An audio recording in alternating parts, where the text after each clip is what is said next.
বন্ধুগণ, বাংলাদেশে তিনটি মাহফিল আমার বড্ড প্রিয়।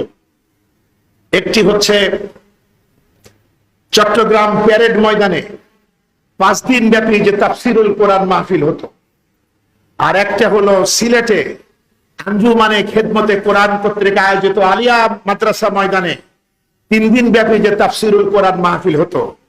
আর একটি হলো এইটা, আল্লামা দেলওয়ার হোসেন সাইদি রহমতুল্লাহ আলাইহির গ্রেফতারের পর চট্টগ্রাম মাহফিল আর হয় নাই।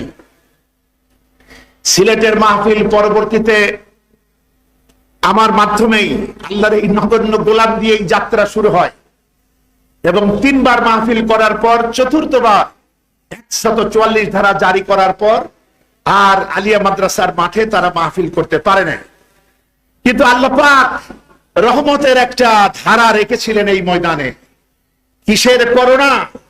করোনার সময়ও ষড়যন্ত্র হয়েছে মাহফিল যাতে না হয়, ঠিক কিনা বলে? তবুও হয়েছে, আলহামদুলিল্লাহ।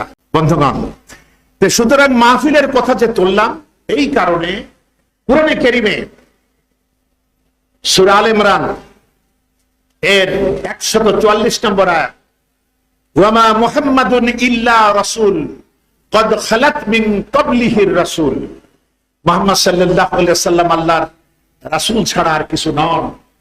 তিনি যদি মারা যান কিংবা নিহত হন তাহলে তোমরা কি আল্লাহর পথ থেকে ফিরে যাবে?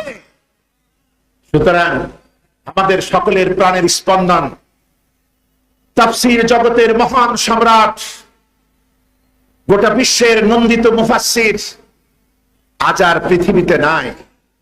তাই বলে কি প্যারেড ময়দানের তাফসীরুল কোরআন মাহফিল বন্ধ হবে? আর আমি আজকের এই সিরাত মাহফিল থেকে চট্টগ্রামের দায়িত্বশীল ভাইদেরকে অনুরোধ জানাই, প্যারেড ময়দানের 5 দিন ব্যাপী তাফসীরুল কোরআন মাহফিল আবার শুরু করেন। আল্লাহ পাক কবুল ও মঞ্জুর করুন, আমরা বলি আমিন। বন্ধুগণ, ইবাদত আমাদের করেই যেতে হবে, রাসূলের আনুগত্য আমাদের করেই যেতে হবে। কতদিন পর্যন্ত?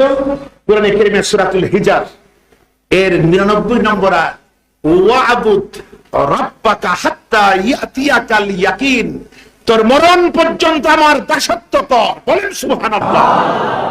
সুতরাং কোনো কিছু থেমে থাকবে না।